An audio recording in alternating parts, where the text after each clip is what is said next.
সুপ্রিয় দর্শক, আসসালামু আলাইকুম। কৃষি আমার টিভি এই চ্যানেলের পক্ষ থেকে আপনাদেরকে জানাই স্বাগতম। সো আমার এই চ্যানেলটি যে যেখান থেকে দেখছেন, সো অবশ্যই সাবস্ক্রাইবার করে অবশ্যই পাশে থাকবেন। সো আপনাদের জন্য কিন্তু আসলে মূলত আমি অল্প অল্প করে ভিডিওগুলি আপলোড করি, সো যেন আপনারা বুঝতে পারেন। সো একটা ভিডিওর মাধ্যমে আসলে আমি সব কিছু বোঝানো যাবে না, আসলে এইভাবে বোঝানো যায় না। সো প্রত্যেকটা নিয়তির জন্য কিন্তু আমি সেভাবে ভিডিওগুলো উপস্থান করি। সো কাজের ফাঁকে আপনাদের এই ভিডিওগুলো আমি দেওয়ার চেষ্টা করি। সো আপনারা যেটা দেখছেন এটা কিন্তু গোল্ডেন 5 পেয়ারা, চাষিদের অনন্য এক ভালোবাসার গোল্ডেন 5 পেয়ারা। সো এটা আসলেই চাষিদের ভালোবাসার এক পেয়ারা, ঠিক আছে। আসলে আপনারা যে গাছটা এখন দেখছেন, এটা প্রচুর পরিমাণ ফল আসতে সক্ষম, এবং 6 থেকে 7 মাস পরের থেকেই কিন্তু এর ধরন শুরু হয়। এবং আপনারা যে পলিব্যাগগুলো দেখতে পাচ্ছেন, এটা কিন্তু এখন প্রাথমিকভাবে কিন্তু এটা বান্ধাই করা হয়েছে।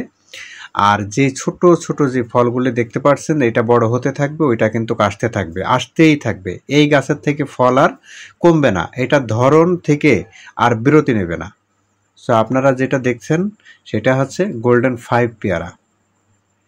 সো এইটা হচ্ছে মূলত আমি বলি, আমি হচ্ছে এই আমার হচ্ছে ডেসক্রিপশনে লিঙ্কে কিন্তু দেওয়া আছে যে আসলে এই পেয়ারাটা কিভাবে আপনারা রোপণ করবেন।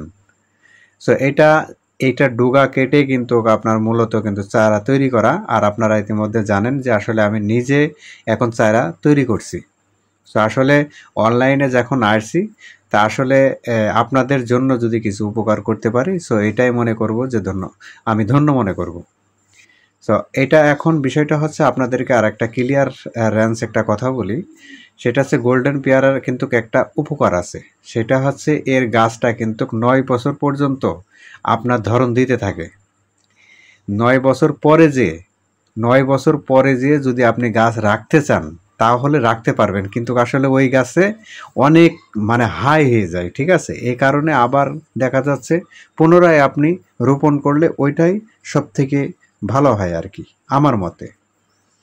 তো দর্শক, এটা সার কিভাবে প্রয়োগ করবেন, কিভাবে কি করবেন না করবেন, এটা চারাটা কিভাবে রোপণ করবেন, কত ফিট বাই কত ফিট রোপণ করবেন, সমস্ত কিছু A to Z আমি কিন্তু আসলে লিঙ্কে দিয়ে রাখবো। এবং আপনারা হচ্ছে আমার ডেসক্রিপশনে যে নাম্বারটা আছে, এই নাম্বারে যোগাযোগ করে আপনারা অবশ্যই রোপণ করতে পারবেন।